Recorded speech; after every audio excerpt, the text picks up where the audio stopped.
the Vaush video. Do you guys remember what the Tea Party was? Not the Boston Tea Party. That was a while ago. You know, that's probably before your time a little bit. I mean, the Tea Party is in the grassroots, well, kind of grassroots, political movement that arose to criticize Republicans because they felt they were too weak in response to Obama's overwhelming mandate back in 2008. The Tea Party was basically the beginning of what MAGA is now, the proto-MAGA movement, where they were like, we need more populism, more aggression, more Christian nationalism, more overt racism. Like, we need to be much worse, basically. You know, you guys remember that? It started with Rush Limbaugh, and so many bad things did. I think we might be getting near that point with the Democrats now. I talked about this a lot yesterday because, like, the Democrats have failed us immensely. The Democrats gave Republicans. So the Democrats over Biden's term did not go after Trump. They allowed Trump to continue to walk free, even though they absolutely could have buried him in legal pressure. They just chose not to over January 6th. They just thought like the public should decide. I mean, you could argue the cases maybe moved a little bit slower than they should have, but I mean, like they did what they did. They did the impeachment. Republicans didn't convict in the Senate for bullshit reasons. They had their federal investigations, but I mean, or whatever. You know, they gave the Supreme Court to Trump by way of losing to him prior by fronting Hillary Clinton. They gave both houses of Congress. They've given him the presidency, and now they backed off completely. When was the last time you heard something from Biden? Nope, he's gone. When was the last time you heard something from Kamala Harris? Nope, she's gone. Good night, y'all. Literally, you lose. Goodbye. We're just like empty, vacuous politicians. Remember how active Donald Trump was even after January 6th failed? You'd think like Donald Trump would have run to the edges of the earth after that. Like literally, like failed insurrection, turned on by his own party for a time. The Democrats didn't capitalize on it, and then Biden gets inaugurated. But nope, Trump never stopped. And look what. This is actually a really good point, and there's an issue with I might be totally making this up, but I feel like I read somewhere, I've seen that like it's just typically considered a very big faux pas for prior presidents to ever comment politically about current things going on. You're just not supposed to do that. It's just supposed to be like a thing that I don't think, like even Jimmy Carter and stuff, people who are active and doing like volunteer work or whatever, like you just don't talk about current politics. I think that should change. Like these are like your hero units from the past. Like Obama and Biden and Hillary and everybody, like I think should be front and center and should be making more statements and everything. I think they should be more active. He did kind of hide away at Mar-a-Lago for a year, no? Trump was always tweeting and always like on some shit and like making statements and doing stuff. I feel like Trump was always front and center in terms of like the attention of the country. What it turned out to be, you know, like look how that happened. My argument from yesterday and now today, like the only path forward is infinite hatred towards the Democrats because they did this to us. They ruined it. They did it to us. They did it deliberately. They did it through incompetence, through malfeasance. They did it through abstemiousness. They're horrible. I hate them. I hate Pelosi. I hate Schumer. I hate Jeffries. They're horrible, horrible, horrible politicians. And I mean that both in terms of their ethics and in terms of their ability to actually be politicians. You saw this clip, right? I hope you did because it's pretty bad. Okay, Jesus. Where Hakeem Jeffries did a press conference and he was basically like, well, what do you want us to do? We need audio for audio to happen. What leverage we actually have? What leverage do we have? They control the House, the Senate, and the presidency. It's their government. What leverage do we have? Just remarkable. Just absolutely remarkable. Incredible defeatism. They lost by 1.8%. Oh, sorry, there's nothing we can do. We have no power. Because Democrats... Well, I mean, like, to some extent, like, there's different ways that you can phrase this. Like, Democrats need to do what they can, but it's just crazy that Democrats get blamed no matter what. That has to change somehow. Like, Democrats will do something as much as they can, and then people will blame Democrats if it's not perfect. Like for the ACA, people blame Democrats for us not having a public option or single-payer healthcare. It's like, bro, how are you blaming Democrats for getting the Affordable Care Act passed because it wasn't enough? What the fuck? Or if like two Democrats vote against something, then the far left is like blaming the Democrat Party for being ineffective. And it's like, wait, what the fuck? What about the Republicans? No, the Democrats are worse. Bro, every single Democrat voted for this except for one or two. All the Republicans voted against this. What the fuck? And then it's the opposite because when Republicans are a minority, the Democrats get blamed for everything, but you have to keep voting for the Republicans. It's never the Republican fault. And then when the Republicans are in power, even when the Republicans are in power and they're not executing well enough, it's still the Democrats' fault. Like, because of the deep state, every single thing that happens bad in this country, at least in the media by the far left and then all of the right, is blamed on the Democrats, no matter who's in power or no matter what. And you also have to reconcile with the fact that, for better or for worse, conservatives enjoy, I think in every government around the world, a really good deal of structural advantage just because of the structure of our government, of the fact that rural areas are smaller and rural areas have geographic power in places like the Senate, even a little bit in the House, and a place like the Electoral College. So Republicans like get to fight from a strong structural advantage as well. So it's just so annoying. Yeah, it's this chart over and over and over again. Who did the thing? Democrats did it. Was it good or bad? It was good. Not good enough. Fuck the Democrats. Who did the thing? Democrats. Was it good or bad? It was bad. Fuck the Democrats. If Republicans did it, if it was good, this never happens. Why didn't the Democrats do it? Oh, you're wrong though, because at least they talk about it happening. Because remember, I even said this would happen. But I didn't really think it would happen. I did think it would happen. When Trump came in and there was that bullshit. Oh, no. It was towards the end of, oh no, this would have been a not good enough. Sorry. It was towards the end of Biden's term when maybe they were getting a ceasefire agreement worked out. And people were like, why didn't you get this worked out in the beginning of the war? What do you mean? Because it was the beginning of the war. Things changed. It wasn't good enough. Yeah. If Republicans do a thing and it was bad, then why did the Democrats let this happen? Yeah, it's just, this is bullshit. Oh my God. It's just not, it's so uneven. Democrats don't believe in the use of the bully pulpit. They have no power whatsoever. Meanwhile, like 99% of the time when Republicans do something that gets national attention, it's just them talking into a microphone. Like most of the time when Republicans do something that pulls people towards them, it's not through their ability to enact policy. What policy has Donald Trump put forward yet?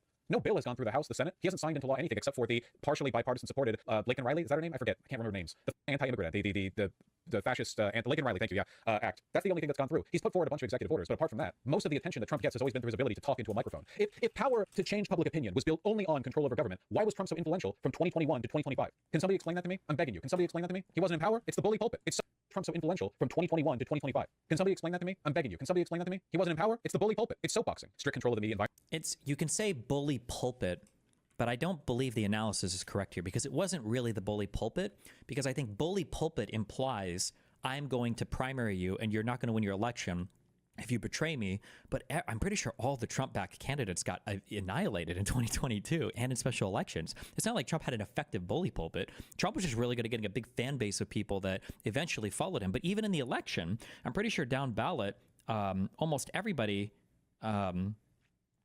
underperformed Donald Trump. Like the Democrats tended to overperform, I think, below Harris, and the Republicans were underperforming. So it's not like Trump backing candidates is helpful. What he's doing right now is just very special with commanding the attention economy. And this is just a new thing that Democrats need to adapt to better. The only person who kind of had a handle on this, I think, was AOC. Not even that. Right now, the media environment is completely controlled by the right. But back in 2021, 2022, no, not really. There was a period of time during which they were even turning on Trump. Democrats just failed to use this power. They don't believe it. So if we're going to get out of this mess, there's two ways, okay? Short of like rah revolution, yeah, I get it, okay? Short of that, in terms of like electoral performance, you make a third party or you make the Democrats better. Third party for a wide variety of reasons that I've been rambling about for 5 years now. I just don't think it's very viable. It's very difficult to build this up. Certainly in the context now, the political context, that we exist in currently. It hasn't succeeded yet. I don't think it'll succeed in the near future. However, I do think that pressure is mounting right now against the DNC. I think that people are getting more and more upset. I saw this clip yesterday right after stream ended. I just about blew a gasket, okay? I had this damn near killed me, and I'm considering pursuing legal action against Jeffries because I consider this kind of like a personal attack against me. So you know how Eric Adams, the ostensibly Democratic mayor, the corrupt mayor of New York City, who has for some time now been signaling more and more that he is leaning right, up to just now getting pardoned by the DOJ, not pardoned, but like having the case against him dropped by the DOJ, and in exchange he's allowing ICE to run rampant in New York City, and he's told his people not to be critical of Trump. Here's what Hakeem Jeffries, effectively the leader of the Democratic Party, has to say about that. Any reaction to the dropping of the charges against Eric Adams? No reaction at this point in time. The people of New York City will make a determination as to who is best positioned to lead the city of New York forward. Now, I want you to imagine this, okay? I want you to imagine that a powerful local Republican, like a governor of a major Republican state, because this is New York City here. So let's say like the governor of Florida, okay, had corruption charges brought against him back in 2021. And then the DOJ dropped them. And in exchange, the Republican governor not only announced a bunch of left-wing policy, but also allowed the Democrats to run the state more directly, and said that he and his officials would no longer criticize Democrats. And then you went up to any Republican and asked them how they felt about that. That mother would be torn apart. Republicans threaten to primary their own people if they disagree with Elon on anything. Well, this is the New York mayor. I just don't understand what could the Democrats even say? Because this is New York City here. So let's say like the governor of Florida, okay, had corruption charges brought against him back in 2021. And then the DOJ dropped them. And in exchange, the Republican governor not only announced a bunch of left-wing policy, but also allowed the Democrats to run the state more directly, and said that he and his officials would no longer criticize Democrats. And then you went up to any Republican and asked them how they felt about that. That mother would be torn apart. Republicans threaten to primary their own people if they disagree with Elon on anything. Well, I mean, is Eric Adams expected to win re-election in November? Democrats won't even turn on people who have already ranked with Judas. Like Hakeem, there's apparently no line where Hakeem Jeffries is willing to rein in his own party. There is literally no point after which he will go, oh no, I think we should have some kind of standard within our party. Like maybe our party. Well, I mean, it's the mayor of New York. Eric Adams is the mayor, right? Am I retarded? Sorry. He's the mayor of New York. So, this isn't even like a federal office. I don't know why would you even waste anything on this? Like, what do you... You shouldn't be comprised entirely of people with no values who will kowtow to the right. I owe my constituents nothing. If you want more on how uniquely unlikable Jeffries is, you should check the comments on his talk with Jon Stewart. Yeah, unfortunately, I can't go over because I'm pretty sure Jon Stewart's podcast is content ID'd, but like everyone hates Hakeem Jeffries. I hate Hakeem Jeffries, but a lot of other people do as well. Me hating him, that's not new. Yeah, here you go. The comments underneath this interview. Usually Jon's podcast episodes give me food for thought. This time it helped lull me into an afternoon power nap. My God, this can't be the future of Democratic leadership. Criticizing him for his healthcare policy. Bernie interview amazing. AOC interview inspiring. This interview painful. Establishment dense clearly don't have a plan. Let me save you an hour. Jon politely points out it appears the Democrats think Like, listen to that. Like, listen to this. for his healthcare policy. Bernie interview amazing. AOC interview inspiring. This interview painful. Establishment Dems clearly don't have a plan. Like, Bernie interview, amazing. AOC interview, inspiring. This interview, painful. Establishment Dems clearly don't have a plan. What was Bernie's plan? Bernie got nothing done at all. What was AOC's plan? I love AOC now, but it's because she's folded into the ordinary, like, Democratic Party. There was no Green New Deal. Like, her, like, very far other stuff didn't pass either. So, what, like, these are amazing and inspiring people. We're ineffective leaders? Like, come on, what? Let me save you an hour. John politely points out it appears the Democrats think our current problems have to do with messaging rather than delivering for the American people. That the public is frustrated and angry that corporations and the wealthy rig the system. Hakeem's response: we must do a better job of messaging. We do deliver for the American people. That's true. That is true. If I haven't even somebody link me this Jon Stewart interview because that is true. Seen the interview. Pretty sure Hakeem Jeffries hates Hakeem Jeffries at this point. He should. Embodiment of everything wrong with the party. Everyone here hates him. Everyone hates Hakeem Jeffries. No one likes Hakeem Jeffries. Okay, and that's important because it didn't used to be this way. The average liberal voter has always been more or less okay with Democratic leadership, at least in recent years. But now, I hope we might be building to some kind of genuine reckoning. This is just from yesterday. Scoop. Destiny, doesn't it make it their fault if they can't take advantage of the attention economy? Isn't that their jobs? If Dems are just here to permanently stay second to your party, then shouldn't they be flamed as fuck for not changing their shit? I feel like Dems haven't changed at all in the last 5 years. Maybe their messaging. I don't know. I don't get different vibes from Biden stuff in 2018. Blah, blah, blah. Sure. Yeah. I mean, they should adapt. I agree. I'm just saying it's a totally different game now, right? Like, imagine if there was like a bunch of hardcore jazz players at like a local Florida university, and I decide that I'm going to go and start competing with them in their market. I would probably outsell all of them just because I have a YouTube fan base. So I would probably do that for a while until they figure out, well, fuck, we need to get famous online, I guess, and then we'll have a bigger audience. But like, were they shitty musicians? Is that the reason why? Like, the game would just change completely when influencers start stepping into that space. Same thing with politics. Like, politics are influencer politics now. Trump is an influencer first and foremost, right? He was when he was back on The Apprentice. That he was the celebrity. That's why he was famous. It's why so many people know. It's why so many people have warm feelings about him. And now the influencer attention economy stuff has taken over politics, and that's what Democrats need to adapt to. Dems pissed at liberal groups, Move On and Indivisible. A closed-door meeting for House Democrats this week included a gripe fest directed. But it's so difficult because you have to forge a path here, relying on a lot of not intuition, the opposite. You have to be very unintuitive, and you have to have like a really good, I feel like, or you have to have your own sense of intuition over like how to lead forward in this way, because every voter is going to be wrong. All the polling data is going to be wrong. People don't actually care about what they care about. People don't actually mean what they say. Even the politicians don't mean what they say. So you have to be like fighting on all these fronts, and it's really hard to even collect data for how to do it properly. Like every conservative and voter will tell you they vote for Trump for the economy and all those other things. That's not true. They don't know anything about what Trump does for the economy. They don't even know what Trump's impact on the economy. They can't name a single Trump policy in regards to the economy or how those policies would affect the economy. That's bullshit, right? So even on the polling data and everything, you have to ignore as you're like moving forward to try to be more effective. So it's an incredibly difficult thing or unintuitive problem, I think, to approach especially for politicians who are probably so much more used to having like an established way of doing things. Dems pissed at liberal groups, Move On and Indivisible. A closed-door meeting for House Democrats this week included a gripe fest directed at liberal grassroots organizations, sources tell Axios. Why it matters. Members of the Steering and Policy Committee with House Minority Leader Hakeem Jeffries in the room on Monday complained activist groups like Move On and Indivisible have facilitated thousands of phone calls to members' offices. People are pissed. A senior House Democrat who was at the meeting said of lawmakers' reaction to the calls. The Democrat said Jeffries himself is very frustrated at the groups who are trying to stir up a more confrontational opposition to Trump. A Jeffries spokesperson disputed that characterization and noted Axios that their office regularly engages with dozens of stakeholder groups, including Move On and Indivisible, including as recently as Monday. There were a lot of people who were like, we've got to stop the groups from doing this. People are concerned that they're saying we're not doing enough. But we're not in the majority, said one member. Some Democrats see the callers as barking up the wrong tree, given their limited power as the minority party in Congress. It's been a constant theme of us saying, please call the Republicans, said Representative Don Bayer. I reject and resent the implication that congressional Democrats are simply standing by passively, said Rep. Richie Torres. This is the guy who tried to get Hassan banned from Twitch for being anti-Semitic. He's extremely bought by AIPAC. On the other side, people are angry, scared, and they want to see more from their lawmakers right now, other than floor speeches about Elon Musk. Indivisible co-founder Leah Greenberg told Axios. So to be clear, okay, the incompetence and abstemiousness of the Democrats is now severe enough that they are bitching about liberal political organizing groups, complaining to them that they're not doing enough. This isn't just lefties. This isn't Bernie Bros. This isn't like radical Gaza protesters or whatever. Okay, this is like this is the Democratic base. And not only are the Democrats unwilling to hear these criticisms, they're bitching about them. They're like, what do you want us to do? It's one of two possibilities. They're either controlled opposition, or they are so ideologically compromised by liberals' obsession with institutional power that they cannot fathom that they could be doing anything more. They literally cannot. They can't believe. They can't imagine. So aside from like trying to fight in the attention economy, I wonder if Vaush gives examples of what more they could be doing right now? No, if it matters which one is more likely. I think the second one is worse. Here's a clip that I want to look at. Hey, dude, if you're going to do hits on national television, how about put it back up? How about not doing it? Like if somebody showed up to do an interview with us, and they're looking down in their laptop like this, Okay, yeah, put it on the screen. Like, yeah, but they're looking down on their laptop like this. They got no microphone. Invest in a $25 microphone. You're talking to the American public. Christ, that guy looks like a corpse. No, Connolly? No. Trust me, okay? He's great. He's pretty spry as 74-year-old with terminal cancer go. Definitely a better choice for the Oversight Committee minority leader position than AOC, the firebrand, who's actually respected and liked and known about by a large number of people. It's his turn. You know, that's what people actually said about him when they were running against each other. They said it's his turn. Like, he's been waiting for this for a long time, you know? They actually said that. Yeah, nothing to do with the interests of the voters or his abilities. Literally just, yeah, he's only going to die soon. Let's give him a shot. Like, the Democratic Party is basically like a Make-A-Wish Foundation for 80-year-olds, you know? Oh, you're about to die? Have a leadership position. Whatever. Last chance you get, right? Like, you don't know. This is a crime against the American people, but I'm pretty sure Pelosi just fucking hated AOC. And that's why AOC got fucked for that position. I think that AOC doing that sit-in or whatever in Pelosi's office, I think Pelosi's always harbored that against her. This is just my own bullshit personal pet theory, but... Chance you get, right? Like, you don't know how to do this. You don't know how to play this game. You are not equipped for this. You may be a very great congressman. You may be very nice. You may have great voting record. You are not equipped to do this. Your staff is not equipped to do this. No one associated with you is equipped to do this. The people who elected you over AOC are not equipped to do this. Look in the mirror, understand the stakes that are going on, and say, I'm stepping aside. This is just... If you want, you can... I do agree with Sam Cedar here. It does feel ridiculous sometimes when it's like, why don't you have a microphone set up to communicate? Like, this is like communication is arguably one of the most important things in politics right now. There's no excuse for this. You have a blue Yeti or something. Get a fucking microphone so you can speak into the thing properly. Like, this shouldn't be that hard, right? Like, what you're doing here, I haven't listened to this interview. I don't know what it sounds like, but like, if you want to communicate this way, that's fine. But like, you're wearing a suit. I'm guessing that clothing decorum means something to a guy like this.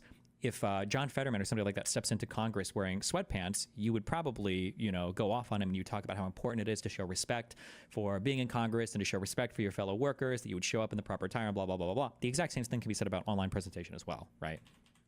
AOC are not equipped to do this. Look in the mirror, understand the stakes that are going on, and say, I'm stepping aside. This is just... If you want, you can go look at any of Connolly's statements to the media as the Democratic leader of the House Oversight Committee. Look at anything that he's done when talking to the media. He literally looks like a great grandpa who is on the cusp of death and is like has no idea how to use the computer. Dude does not have the sauce, not even a little bit. In fact, here, let me try to find it. 1 second. Let me try to find just anything. Just a little snippet, okay? Just a little snippet. Oh, we did see a clip of Connolly. Remember when Nancy Mace? It's just annoying hearing these criticisms from people who've made it clear that they have just always hated liberals. I hate Vaush. I hate him personally and professionally and morally because he lies about me and he makes shit up for his fucking audience. However, I think Vaush is one of the only, if not the only, like leftist online content creator that was unequivocal when it came to voting for or supporting Democrats. I don't think I ever heard Vaush waver on that ever. So regardless of if he's being super critical or too critical of them right now, there was no tepid support of Vaush for voting for the Democrats. I think that was always unquestioning with his audience. So. In the on the floor called or said tranny, and Connolly was like, I think that might be rude or something to that effect, and asked the Republican there to do something. And the Republican was like, sure, I'll see if I can do something. I'm not familiar with all this fancy new talk. I'll take a look and see if it's problematic later. And then Connolly was like, okay, thank you. Oh sure, yeah, here's the relevant clip. Okay, remember, okay, this is the Democratic lead. He's the minority leader in the House Oversight Committee. This is a very powerful position, okay, which is why it would have been a big deal if AOC could have gotten it, okay? This is the guy they chose. In an era where they understand that Donald Trump pretty much runs the show, they need firm, powerful, decisive leadership to grab the American people's attention and pull it back towards the path of justice.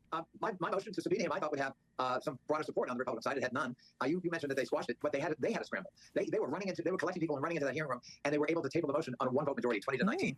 But the entire tenor and topic of the hearing shifted to Elon Musk, didn't it? So we achieved our goal. I know, right? Captivating stuff. Oh yeah, here's where he said Donald Trump has a mandate, which is just fascist propaganda. The public did not give Trump a mandate to dismantle the whole chunks of the federal government. Gave him a mandate to kick the tires, check the dipstick, and make sure that things are running well and efficiently. They didn't give him a mandate at all, you stupid piece of shit.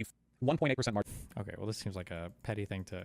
I mean, he won the popular vote, so there's some mandate there. You just can't... When people start using that mandate argument for him to be like a fucking authoritarian leader, that's when it gets not good, but... One of the closest elections in American presidential history, like up there in the top quarter of close races. I gotta chill out. He's so forgettable. You're forgetting you showed this clip literally yesterday. I'm not forgetting that. This is actually a different segment. So by showing the clip in this segment, people who didn't see the other segment can see it in this segment. It's a sneaky trick that us YouTubers use. Obama did get a mandate. Obama's margin of victory was significant, not Trump's. But they're willfully giving ground to Donald Trump. I don't even know if it's because Connolly or whatever is paid opposition. I think in part it's just because the Democrats foster a culture of weakness. This paid opposition is a meme, right? I think he just says that as a meme. They foster a culture of weakness where no amount of failure can get you ousted from the party. You lose the entire goddamn government to Donald Trump. Everyone gets to keep their seat. Yay! Everyone stays in. The previous DNC chair would never accomplish a damn thing except losing a Senate seat, and they gave him the goddamn DNC chair position. Accomplished nothing except for dragging down the party. Connolly, oh, he's got terminal cancer and he's 85 years old or whatever, and he's dying. I think he's actually accepting a DNC chair position. Let's see. Yay! Everyone stays in. The previous DNC chair would never accomplish a damn thing except losing a Senate seat, and they gave him the goddamn DNC chair position. Accomplished nothing except for dragging down the party. Jesus. Connolly, oh, he's got terminal cancer and he's 85 years old or whatever, and he's dying. I think he's actually like 76. Who gives a shit, man? Give him the oversight position. Does he need to know how to use a computer? Nah. Indivisible is urging people who are scared to call their member of Congress, whether they have a Democrat or Republican, to make specific procedural asks. How can we kick these people out? Basically, what I am saying is that liberals in this country need to hate Democrats more than you think is possible. Okay, you guys are emotional. I haven't heard anything about a mandate in 2020. That's because the popular vote didn't matter in 2020 because the popular vote doesn't matter because we're a republic, not a democracy. Until Trump wins the popular vote. Then we're the most democratic country in the world. And now democracy is so important, it allows the president alone to overrule every other branch of government. Emotionally stunted from years of high fructose corn syrup overconsumption and pornography addiction. You don't have the you guys don't possess the emotional range I'm describing here, okay? We're talking about like levels of hatred that would max out the blood pressure for an individual such as yourself. All right? We need liberals to despise Democrats more than you can get, frankly. I literally do. Hate them more. Just infinite undying hatred. Okay? It's so dumb. I recently learned the Dem rules literally say senior members get preference for leadership positions. Yes, no, the Make-A-Wish Foundation thing for old people was not a joke. I mean, it was partially a joke.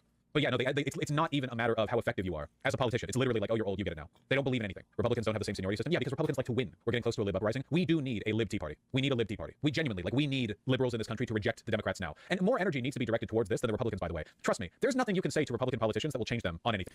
The problem with saying we need a liberal tea party, I don't know why this is. I feel like I just need to think about this more, is like, Republicans had their tea party, but Republicans would never abstain from voting. I just don't think that's a thing I've ever heard Republicans talk about. Like, for liberals, or not liberals, but for the left, if they don't get their hyper leftist candidate, they're done. They give up. They're fucking out of here. They don't want to vote for shit. You didn't give them exactly what they wanted, they're gone. I can't think of any Tea Party people who are like, I'm going to vote for Obama because I'm so upset that McCain got the nomination, or I'm not even going to vote at all because I fucking hate Romney. Like, maybe they didn't vote because people were turned off from it, or because Obama was just so popular. But look at Donald Trump.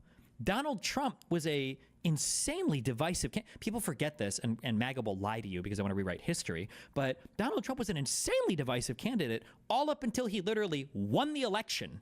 Like, there were multiple people. We can look at, I even had articles of Ben Shapiro and Matt Walsh talking about they would never vote for Donald Trump, these like big pundits, because they hated it. But when it comes time to vote, Republicans show the fuck up. They're like, fuck it, bro. I'm not going to miss this election. Republicans vote so much that they're talking about how millions of illegal immigrants are being bused. I remember walking through my mom with an argument one time where she's like, Stevie, I think they brought in 5 million illegals on buses to vote. And I'm like, Mom, 5 million? Let's walk through the math, Mom. How many buses of illegal immigrants would this be? If there's 100 people per bus, this is like 50,000 buses. There's no pictures. There's no fucking videos.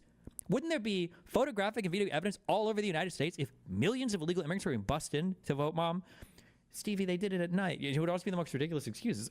Even when Republicans think that illegals are voting, think that Democrats are rigging the ballot box, think that Democrats are doing all sorts of Republicans, they still go to vote. They still show up to vote. Meanwhile, leftists are like, you didn't nominate Fidel, Che Guevara, Stalin, Lenin, Castro, Sanders? Pfft, fuck you then. You don't deserve my fucking vote. Gaza's speaking now, bitch. Get me out of here. Like, the fuck? It's not the same. It's not the same. It's not the same. Republicans hated Trump in 2016, and they still showed up in droves to vote for him. They hate you and they want you dead and they don't care, okay? The Democrats you actually have some marginal control over. The Republicans are the ones that are destroying the country. The Democrats are the obstacle we need to get through to do something about it, okay? Like, we're dealing with a war machine that is left not only ineffective, but it's like the rust and rot of the previous machinery is occupying space that we need to build the effective machinery. It's the only chance. It's the only chance, man. It's the only chance, okay? It's important. I saw this on Twitter. I don't know if it's real, but because I really, really, really hate Democrats, I will... What purpose does rejecting Democrats right now serve as opposed to supporting them for reform of conservatives? What reform of conservatives? Every liberal who comes into chat to say that, you're living in a fantasy world. Like, what reform? Sure, then go support it. What are you talking about? It's like imaginary, like, if we never criticize the Democrats, maybe they'll suddenly start doing the things we want them to that they're currently refusing to do. No, don't be a bitch. I don't know whether or not this is true. I choose to believe it is because I hate Democrats. I'm manifesting reality, okay? I'm wishing this into existence. There was a meeting protest today where over 100 community leaders and advocates met with Schumer, among others, and it went horribly wrong because he basically admitted that even they never thought about how to fight back. Everyone was mad as hell and demanding them to do more. At one point, he basically laughs at my mom and smugly tells her that if she wants the community to be helped, then she needs to run for a position and help her community. And then my mom had to sternly remind her that she did, and she ran for a position, and she won, which is why she's there with the rest of the advocates and leaders, because they're doing their jobs and the top Democrats aren't doing theirs. Super awkward. Also, towards the end, they told the crowd that everything's off the records, they can't be held to their word of mouth. Is it true? I choose to believe that it is. Is it any different from what Weinstein said? Can somebody give me that clip with the Sunrise Movement? I believe it because it's what they've done before. You know? Can somebody find me that clip? Feinstein, not Weinstein. Sorry, that's a different person. Feinstein. Not that I give a shit. Spiritually true statement. You're speaking of ancient Democrats being allowed to run high-profile positions basically forever because, you know, leadership seniority and them hating their voters. We are trying to ask you to vote yes on the Green New Deal. Okay, I'll tell you what. We have our own Green New Deal. Some scientists have said that we have 12 years to turn this around. Well, it's not going to get turned around in 10 years. What we can do Senator, if is this doesn't put get turned around in 10 years, ourselves... you're looking at the faces of the people who are going to be living with you for the part of it. The government is supposed to be for the people, by the people, and all You know what's interesting about this group? Is I've been doing this for 30 years. I know what I'm doing. You come in here and you say it has to be my way or the highway. I don't respond to that. You are talking to I've gotten 10-year-olds. elected. I just ran. I was elected by almost 1 million vote plurality. A mandate. And I know what I'm doing. She's crashing the f out. She's actually put this bitch on Xbox Live. It's over for her. Jesus. So, you know, maybe people should listen a little bit. I hear what you're saying. I guarantee you every one of these children right now is more Maoist than you could comprehend. Like the level of third worldism, infinite suffering and death upon America, like being projected by these individuals. All of these children are on watch lists now for stuff they've said after this happened. These children probably just aren't that politically involved, and their parents tell them what to say, and then they repeat it verbatim because they're like 10 years old. Like The people who voted you, you're supposed to listen to us. That's your job. I'm 16. I can't vote for me. the people who voted for you, I'm 16. What? None of these people voted. They're children. It doesn't matter. We're the ones getting impacted.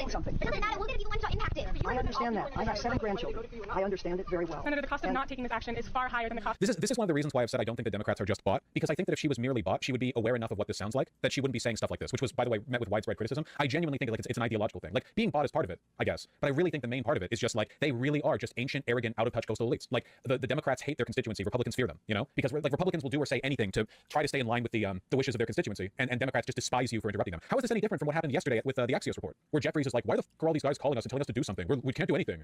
We only run the largest political party on earth outside of China and control billions of dollars and have connections to the networks of every country. We're only incredibly powerful. Like, what was Donald Trump able to do during Biden's term? Like nothing, right? Nobody heard from him. No one heard anything from him. Of what the Green New Deal will be, and there is enormous popularity for this bill around the whole country. And we're asking There's not. That's a lie. The Green New Deal was DOA. Like this idealistic, like you should be pushing for things to make the country better for sure. Green New Deal was never, ever, ever, ever, ever, ever, ever, ever going anywhere ever.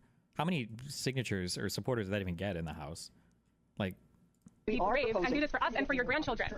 I'm trying to do the best I can, which was to write a responsible resolution. Any plan that doesn't take bold, transformative action is not going to be what we need. Well, you know better than I do. So. See, she's actually mad. She's an arrogant fucking croon. She's an aristocrat. the IRA was the biggest climate investment in U.S. history, but these progressives give no fuck. Didn't the infrastructure bill also make big investments in green energy? I'm pretty sure between those two, yeah, Biden's administration invested more in green energy than anything ever in the history of the entire United States. But nobody talks about that or cares about that, so...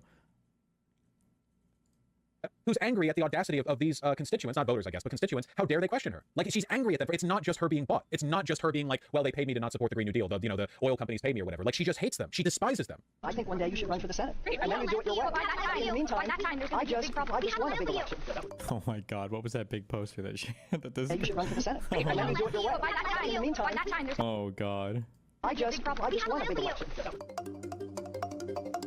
That's the Democrats. You don't like that I'm not fighting climate change? Maybe get 50 years older and then run for the Senate and then do something about it. I just won an election. How many elections have you won, you 10-year-old? Stupid bitch. I'm Feinstein. I've won my seat over and over again 5 million times. I have the mandate. A Tea Party type deal is our only hope here. I'm sorry, guys. Either you reject electoralism entirely, which I think is extremely misguided because, as it turns out, being in charge of the U.S. government is really like powerful. Like it's actually a really powerful position. You're kind of giving up you're kind of giving up a big seat with that one. The economic crash. I know, unironically, like I've always gotten more angry watching Democrats than watching Republicans because at least you know the Republicans are evil. Like they believe in evil. They're pro-evil. But like, real question, what does contacting your state rep do? It's surprisingly effective in a lot of cases, depending on the way in which you contact. Like, I'm trying to think back to my days of like Glenn Beck and everything. I feel like, is it fair to say, can you say that Glenn Beck was the leader of the Tea Party spiritually, or hijacked the Tea Party? Do you think that's fair to say? I feel like Glenn Beck was obsessed with the Tea Party, and like he was obsessed with libertarianism, and he had that like, what was it, like the March for Truth, or the return, or the Restoration of Honor March at the Lincoln. I don't know. It felt like Glenn Beck was huge on that Tea Party shit early on. Him or Rush. I feel like Rush Limbaugh was more of a establishment neocon than Glenn Beck. I feel like Glenn Beck leaned more into that Tea Party stuff than Rush Limbaugh did. I could be wrong on that. That was just my general vibe of the two of them. Like I feel like I didn't hear Rush Limbaugh talk or opine about libertarianism anywhere near as much as I heard Glenn Beck obsessed with libertarianism. But I feel like these guys spent the majority of the time talking positively about libertarianism or the Tea Party, and then shitting relentlessly on Democrats. And sometimes they would throw some schmuck at the establishment conservatives, but they were still attacking the Democrats as being evil, and they were still promoting their people as like being vote worthy. I feel like all leftists do. I don't know if leftists ever attack the right. I don't know if they ever do at all. Or if they do, it's just like to drop a little racist bomb and then come back and then shit on liberals more and more. And it's like, Jesus Christ.